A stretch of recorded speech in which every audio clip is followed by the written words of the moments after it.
Assalamualaikum warahmatullahi wabarakatuh. Shalom, perkenalkan nama saya Desli Pujadati dengan NIM 220811050094. Saya akan membahas materi tentang komunikasi nonverbal dalam organisasi.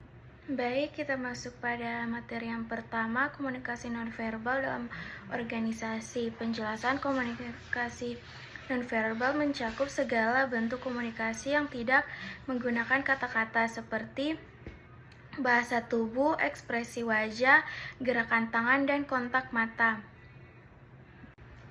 Dalam lingkungan organisasi, komunikasi nonverbal memainkan peran penting dalam memperkuat atau mengubah makna dari pesan verbal yang disampaikan. Pemahaman yang baik tentang komunikasi nonverbal dapat meningkatkan efektivitas komunikasi, membangun hubungan yang lebih baik, dan menciptakan lingkungan kerja yang positif. Baik, selanjutnya saya akan membahas komponen utama komunikasi nonverbal. Yang pertama ada bahasa tubuh. Sikap tubuh, gerakan, dan postur dapat menyampaikan sikap dan perasaan. Contoh, berdiri tegak dengan bahu terbuka menunjukkan kepercayaan diri dan keterbukaan. Yang kedua ada ekspresi wajah. Ekspresi wajah dapat mengungkapkan emosi seperti kebahagiaan, kesedihan, kemarahan, atau kebingungan. Contoh, senyum menunjukkan keramahan dan persetujuan, sedangkan dahi yang berkerut bisa menunjukkan kebingungan atau ketidaksetujuan. Yang ketiga ada kontak mata. Kontak mata menunjukkan perhatian, minat, dan rasa hormat terhadap lawan bicara.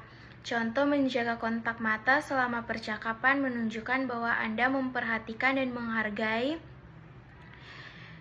apa yang dikatakan orang lain. Yang keempat ada gerakan tangan. Gerakan tangan dapat digunakan untuk menekankan poin, memberikan arahan, atau menggambarkan sesuatu. Contoh, mengangkat jempol sebagai tanda persetujuan atau menggerakkan tangan untuk menggambarkan ukuran atau bentuk.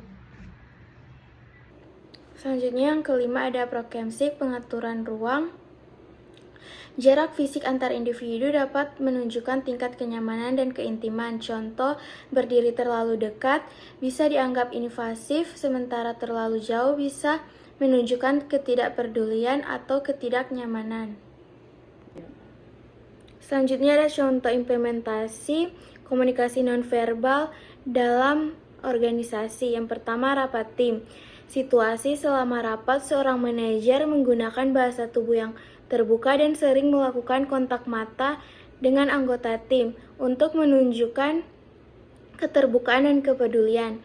Hasil, anggota tim merasa lebih didengar dan termotivasi untuk berpartisipasi aktif dalam diskusi.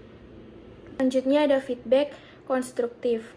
Situasi ketika memberikan feedback konstruktif, seorang supervisor menggunakan nada suara yang lembut, senyum, dan gerakan tangan yang tenang untuk menunjukkan niat baik dan mendukung.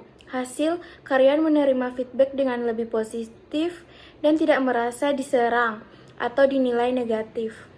Yang ketiga ada presentasi proyek. Situasi, seorang presenter menggunakan gerakan tangan yang tepat untuk menggunakan poin penting dan ekspresi wajah yang penuh semangat untuk menarik perhatian audiens. Hasil, audiens lebih terlibat dan memahami pesan yang disampaikan dengan lebih baik. Selanjutnya ada manfaat komunikasi nonverbal yang efektif. Yang pertama, meningkatkan pemahaman. Komunikasi nonverbal membantu memperjelas pesan verbal dan memastikan pesan dipahami dengan benar. Contoh, menggunakan grafik, gerakan tangan selama presentasi membantu audiens memahami data yang kompleks. Yang kedua, membangun kepercayaan. Sikap tubuh dan ekspresi yang konsisten dengan pesan verbal membantu membangun kepercayaan dan kredibilitas. Contoh, menunjukkan ketulusan melalui kontak mata dan senyum ketika berbicara dengan karyawan, membangun rasa percaya. Selanjutnya yang ketiga ada meningkatkan hubungan kerja.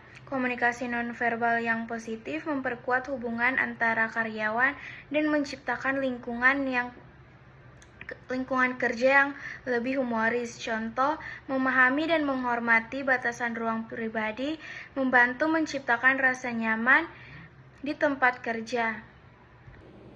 Yang keempat, mengelola konflik. Respon nonverbal yang tenang dan empatik membantu meredakan ketegangan dan menyelesaikan konflik dengan lebih efektif. Contoh, menggunakan bahasa tubuh dengan tenang dan mendengarkan dengan penuh perhatian selama diskusi. Konflik membantu menyelesaikan masalah secara instruktif. Nah, selanjutnya kesimpulan dari materi tadi adalah komunikasi nonverbal merupakan aspek penting dalam komunikasi organisasi yang efektif.